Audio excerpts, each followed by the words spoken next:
Good morning छात्रों। मैं A.K. खिड़कर, विषय हिंदी। आज हम हिंदी का 8वां जो पाठ है पद्य गज़ल, और इस गज़ल को लिखा है कवि मानिक वर्मा जी ने। तो छात्रों, हम पहले मानिक वर्मा जी का परिचय करवाते हैं। मानिक वर्मा जी का जन्म हुआ है 1938 उज्जैन मध्य प्रदेश में। हास्य व्यंग के सशक्त हस्ताक्षर मानिक वर्मा जी वाचिक परंपरा में प्रमुख स्थान रखते हैं। आपके व्यंग बड़े ही धारदार होते, आपकी गज़लें बहुत ही प्रेरणादायी होती हैं। तो मानिक वर्मा जी की कई प्रमुख कृतियाँ हैं। गज़ल मेरी इबादत है, आखिरी पता, ये गज़ल संग्रह है। आदमी और बिजली का खंभा, महाभारत अभी जारी है, मुल्क के मालिकों जवाब दो, आदि उनकी प्रमुख कृतियाँ रही हैं। तो छात्रों, इस पद्य संबंधी इस गज़ल में मानिक वर्मा जी हमें क्या संदेश देना चाहते हैं, क्या बताना चाहते हैं? तो प्रस्तुत गज़ल के अधिकांश शेरों में वर्मा जी ने हमें सबको जीवन में निरंतर अच्छे कर्म करते हुए आगे बढ़ने के लिए प्रेरित किया है। गज़लकार ने संदेश देते हुए कहा है कि आपने रूप रंग से सुंदर दिखने के बजाय अपने कर्मों से सुंदर दिखना आवश्यक है। कवि का मानना है कि बाहरी रंग रूप तो अस्थायी होता है, सुंदरता हमारे विचारों में होनी चाहिए, हमारे कर्मों में होनी चाहिए, हमारे कामों में होनी चाहिए। यही प्रस्तुत गज़ल में मानिक वर्मा जी हमें निरंतर जीवन भर अच्छे कर्म करते रहने के लिए प्रेरित करते हैं। तो छात्रों, मैं पहले इस गज़ल को पढ़ता हूँ, आप बिल्कुल गौर से ध्यान दीजिए। आपसे किसने कहा स्वर्णिम शिखर बनकर दिखो, शौक दिखने का है तो फिर नींव के अंदर दिखो।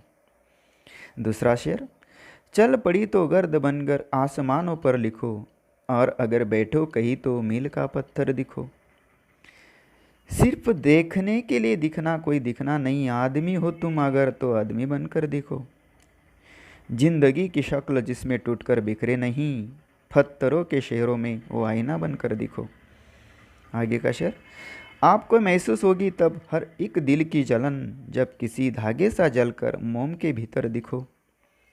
एक जुगनू ने कहा मैं भी तुम्हारे साथ हूँ, वक्त की इस धुंध में तुम रोशनी बनकर दिखो। एक मर्यादा बनी है हम सभी के वास्ते, गर तुम्हें बनना है मोती सीप के अंदर दिखो। डर जाए फूल बनने से कोई नाजुक कली, तुम ना खिलते फूल पर तितले के टूटे पर दिखो।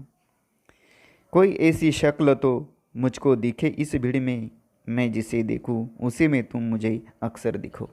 तो छात्रों, मैंने गज़ल को पढ़ लिया है, गज़ल के शेरों को मैंने पढ़ लिया है। तो चलो छात्रों, इस कुल मिलाकर 9 शेर हैं, और एक एक शेर में हमें वर्मा जी क्या संदेश देना चाहते हैं, मैं आपको एक एक शेर पढ़कर उसका सरल अर्थ बताने की कोशिश करता हूँ। पहला शेर है, आपसे किसने कहा स्वर्णिम शिखर बनकर दिखो, शौक दिखने का है तो फिर नींव के अंदर दिखो। मानिक वर्मा जी कहते हैं, आपसे किसने कहा है स्वर्णिम शिखर बनकर दिखो, आपका शौक है ना दिखने का, तो फिर नींव के अंदर दिखो। नींव मतलब पाया, बुनियाद।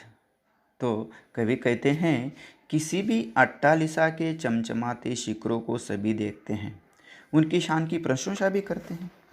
लोग समाज में इन शिखरों के समान ही सम्मान पाना चाहते हैं, परंतु वास्तव में देखा जाए तो इन शिखरों से अधिक महत्व उन ईंटों और पत्थरों का है जिनके कारण ये शिखर बन सके हैं। यदि नींव की ईंटों ने गुमनामी के अंधेरे में रहना स्वीकार न किया होता तो इन शिखरों का अस्तित्व ही नहीं होता।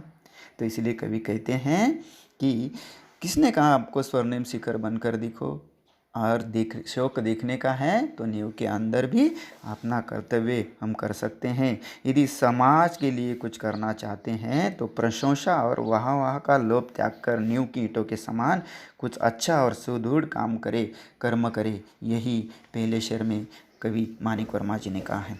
दूसरा शेर है, चल पड़ी तो गर्द बनकर आसमानों पर लिखो, और अगर बैठो कहीं तो मील का पत्थर दिखो। यदि आप मंजिल की ओर अग्रसर हैं तो आपके अच्छे कर्मों के कारण उसी प्रकार आसमानों तक छा जाओ, जैसे आंधी आने पर पृथ्वी से आकाश तक धूली धूल दृष्टिगोचर होती हैं, अर्थात आपके द्वारा किए गए अच्छे कामों का प्रभाव और चर्चा हर तरफ होती है। और यदि आप मंजिल की ओर बढ़ते हुए मार्ग में कहीं बैठ जाए तो मील के पत्थर के समान बनो। मील का पत्थर जिस प्रकार एक पथिक को अपनी मंजिल की ओर बढ़ने के लिए सहायता करता है, उसी प्रकार क्रियाशील न होते हुए भी आप दूसरों की मदद कर सकते हैं। तीसरा शेर, सिर्फ देखने के लिए दिखना कोई दिखना नहीं, आदमी हो तुम अगर तो आदमी बनकर दिखो। ईश्वर ने हमें मनुष्य जीवन दिया है। हमारा उद्देश्य केवल सजना संवरना और सुंदर दिखना नहीं होना चाहिए, हमारे द्वारा किए गए काम सुंदर होने चाहिए। ईश्वर द्वारा प्रदत्त इस श्रेष्ठ मानव जीवन में हमें मानवीय गुणों को अपनाना चाहिए। हमारा कोई भी काम ऐसा ना हो जो मानवता के दायरे से बाहर हो। समाज में सभी के प्रति हमारा व्यवहार ऐसा हो कि सारा संसार हमें एक अच्छे मनुष्य के रूप में जाने। यही कवि हमें तीसरे शेर के द्वारा कहना चाहते हैं। चौथा है, जिंदगी की शक्ल जिसमें टूटकर बिखरे नहीं, पत्थरों के शहर में वो आईना बनकर देखो। हमें ऐसी शख्सियत बनना चाहिए कि कैसी भी प्रतिकूल परिस्थिति क्यों न हो, हम विचलित न हो, बिना टूटे बिना बिखरे हर परिस्थिति का डटकर हमें सामना करना है, अपने लक्ष्य को प्राप्त करना है। आगे का, आपको महसूस होगी तब हर एक दिल की जलन, जब किसी धागे सा जलकर मोम के भीतर दिखो। हमें प्रत्येक मानव से सहानुभूति रखनी चाहिए। ये तभी संभव हो सकेगा जब हम उनके हर दुख तकलीफ को समझेंगे। जैसे मोमबत्ती तो हम सब जानते हैं, जैसे मोमबत्ती का धागा सदा उसके साथ रहता है, उसके साथ जलता है, उसी प्रकार जब हम दीन दुखियों की पीड़ा को समझेंगे तो उसे दूर करने का यथासंभव प्रयास करेंगे। इस प्रकार हम अपना मानव धर्म निभा पाएंगे। आगे, एक जुगनू ने कहा, मैं भी तुम्हारे साथ हूँ, वक्त की इस धुंध में तुम रोशनी बनकर दिखो। जुगनू जुगनू मतलब रात कीड़ा, काजवा। तो एक जुगनू ने कहा, मैं भी तुम्हारे साथ हूँ, वक्त की इस धुंध में तुम रोशनी बनकर दिखो। जब वक्त हमारा साथ न दे रहा हो, हर तरफ असफलताएं धुंध के समान छाई हुई हो, निराशा रूपी अंधकार का साम्राज्य हो, ऐसे समय में एक छोटी सी आशा की किरण भी बहुत बड़ा सहारा बन सकती है। ठीक उसी प्रकार जैसे घने अंधकार में चमकता हुआ जुगनू तुम्हें भी निराश हताश लोगों के मन में आशा की किरण जगाना चाहिए। ये वर्मा जी हमें इस शेर के द्वारा बताना चाहते हैं। आगे, एक मर्यादा बनी है हम सभी के वास्ते, अगर तुम्हें बनना है मोती सिप के अंदर दिखो। सभी मनुष्य के लिए समाज में रहने के लिए कुछ सीमाएं हैं जिनका हमें पालन करना होता है, तभी समाज हमें और हमारे व्यवहार को स्वीकारता है। अगर तुम चाहते हो कि लोगों में तुम्हारी कोई पहचान बने तो जिस प्रकार सिप के अंदर मूल्यवान मोती छिपा होता है, उसी प्रकार तुम्हें समाज के कल्याण के लिए श्रेष्ठ कर्म करने चाहिए। तुम्हारी यह कल्याण भावना तुम्हें एक पहचान देगी, सम्मान देगी। जब हम अच्छा कर्म करेंगे, अच्छा कार्य करेंगे। आगे, डर जाए फूल बनने से कोई नाजुक कली, तुम ना खिलते फूल पर तितली के टूटे पर देखो। यदि कोई कोमल कली फूल बनने से डर रही हो, कली जानती है कि उसके खिलते ही तितली उसका रस चूसने के लिए आएगी और फूल बनी कली को परेशान करेगी। तुम फूल को तितली से बचाने का प्रयास करो, अर्थात उसके डर को दूर करने में उसकी मदद करो।